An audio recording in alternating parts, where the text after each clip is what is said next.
Hello, assalamu alaikum students.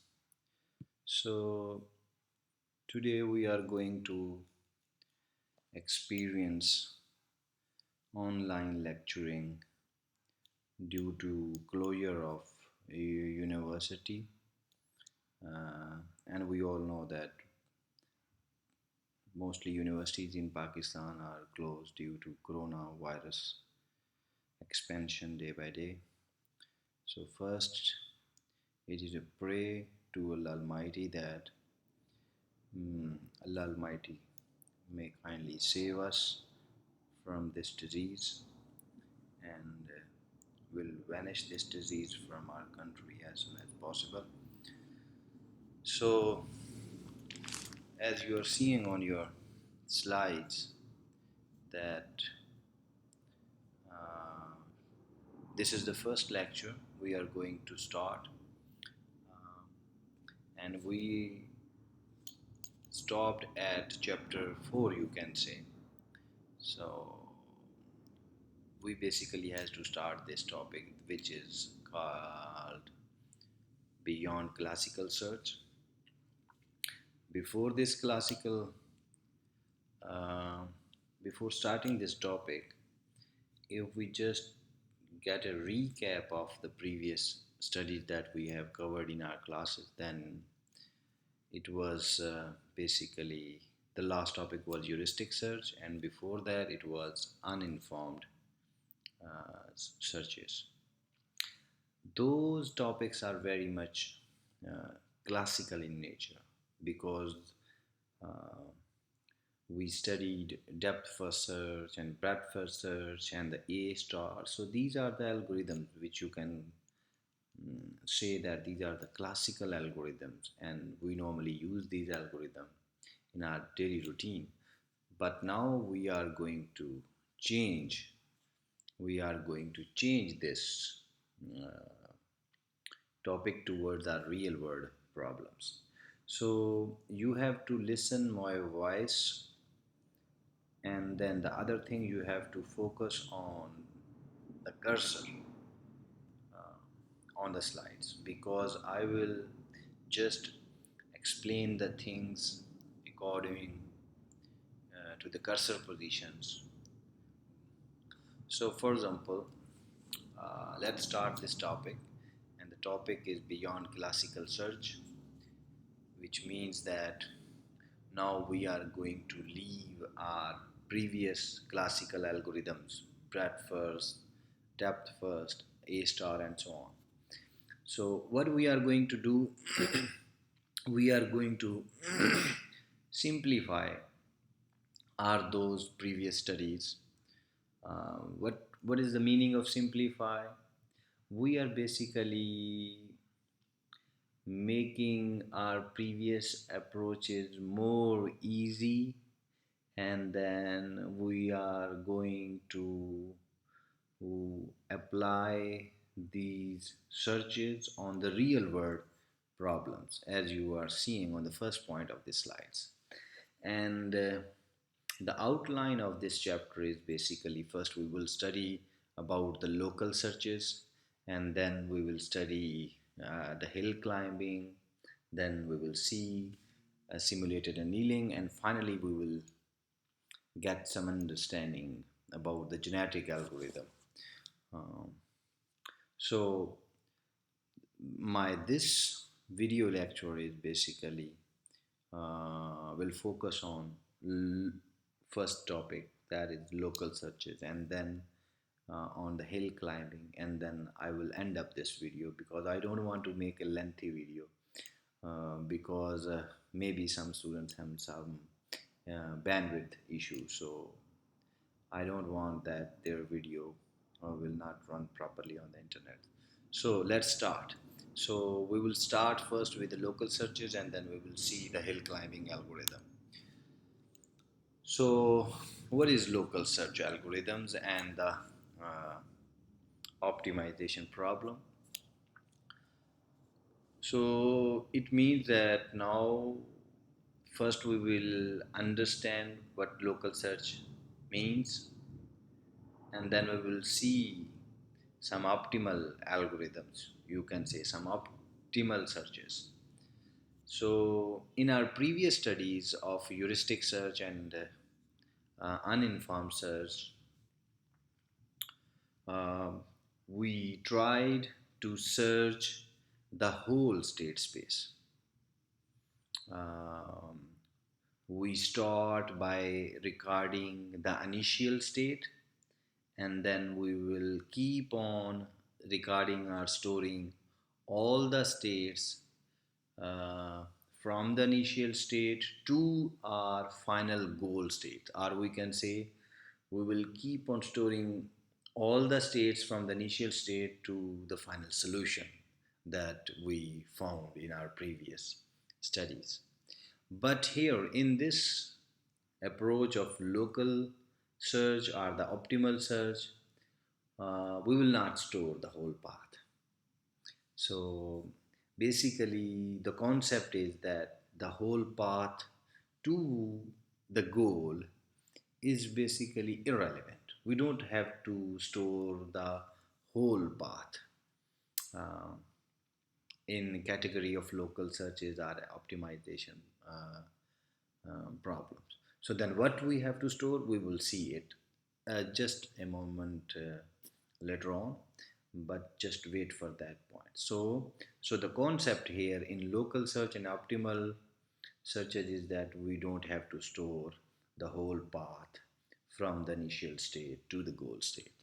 For example, if we just look into the 8 queen problem that we studied, then we have seen there that we can start it by either placing all the queens on the board, or we can just start with an empty board, and then we can just place one queen at one time, and then we keep on going until we finally placed 8 queens on the board uh, in some order that none is attacked by any other queen.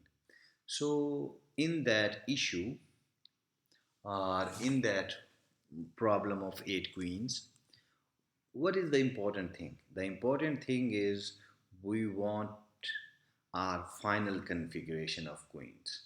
And before this final configuration of queens, whatever the orders of the queens is, it is not something um, relevant, or it is not something that we have to keep in memory. So it can be any, and we know that these states before the final states can be different. Uh, if one person is solving this problem, then the position of the queens might be different, and if some other person is solving this same problem, then the position of the queens can be different. We know this thing. So the order in which you, we will add these queens in the empty squares, that is not something matters to us. We only, for example, we only uh, keep focusing on the final configuration of the 8 queens. That is something relevant to us. So let's do the next slide. So, according to our discussion, if the path to the goal, this is the first point, if the path to the goal does not matter, according to our previous slides discussion, then what we are discussing? Then basically we are discussing a different class of algorithms, and that different class of algorithm is known as local search algorithms. So now, after this brief discussion, we have finalized that what local search algorithms are. Now we know that local search algorithms are those algorithms uh, uh, in which we will not store the whole path from the initial state to the goal state. So the whole path is irrelevant. So at each stage, or at each stage during the process of these types of algorithms, it only focus on the current state and the neighboring neighboring states are neighboring nodes, you can say, as it is highlighted in red. And we will not store the whole paths. And by using this approach, uh, there are two key advantages, or there are two main advantages. The first advantage that is very much understandable is that as we are not storing the whole path, so what is the advantage then? Then it means that we are not using too much memory, and in this way we are saving a lot of the memory in local searches. And the other thing and the other advantage is that if our state space is large, or if our state space is infinite, which mean also you can say larger than large. So even in these kinds of state spaces, if we will apply these local searches, then we will be able to find a reasonable solution. Reasonable solution means that maybe we will not get the 100% accurate solution, but we will find some solution that is very much approaching to that 100% solution, you can say. So that's why we will find some solution that is very much close to the optimal solution, you we can finally say. So uh, let's continue to the next slide. So here, if we want to understand the local searches, then first we have to get some understanding about the state space landscape. And basically, this landscape is a figure which is given here on this slide. So we can understand these concepts directly from this slide or from this previous slide. So it's better to directly go to this slide. So what this landscape is displaying. So this landscape is giving us some concept, and that concept is there is some state space, and this is the elevation. This is basically the elevation, and we can see here this is the objective function written on here. You can see on the y-axis, and our state space is just uh, expanded with respect to x-axis, but these are some hilly areas here which is displayed here on this landscape. And there are some different markers here. The first one is shoulder. So in some, you can say, in some hilly areas it is quite possible that we might have some kind of situation like this, as we can see that this is some kind of shoulder. So, what it means, shoulder? So, shoulder is something that if you have a state either here, um, maybe I can use some pen here from this slide. So, this is the pen. So, if we have some state here, or if some state here, or you can say if of something is wrong here, and some state here, just ignore my wavy lines. You only have to focus on the dots. So this shoulder is giving us some concept. If we are here on this state which is between these two dots, we can make another state like this. And if this is the next neighboring state at an equal status, according to the algorithm which is coming up next, we can stuck on these two states on the shoulder, because you can say they have the same value, or we can have some, for example, if we are here at this state, and then the next neighboring state would be like this one, like this dot. And the improvement is also possible. It means that improvement is also possible. We can jump from this node to that node. What I am saying according to some algorithm which is coming up next. So if you are getting my point, then it's okay. But if you are not getting, then this is not a big issue. You will understand when we will see that algorithm. So shoulder is some kind of a thing in a landscape from which an improvement is possible. Improvement means you can go towards the next higher state, or if you are considering your problem in a different direction, then you can go on to some lower state. So anyhow, so improvement is possible at the shoulder. If and shoulder is some kind of a surface like this one. And there is another similar concept which is called, you can say, the plateau. Like here I am just drawing this red line mm, below the top of this hill or mountain, you can say. So this top is basically called the plateau or the flat surface. uh, this flat surface, if your points or states are at here on the surface, one, two, or three dots, and all the states have the same value, then it means, and if you are here at this node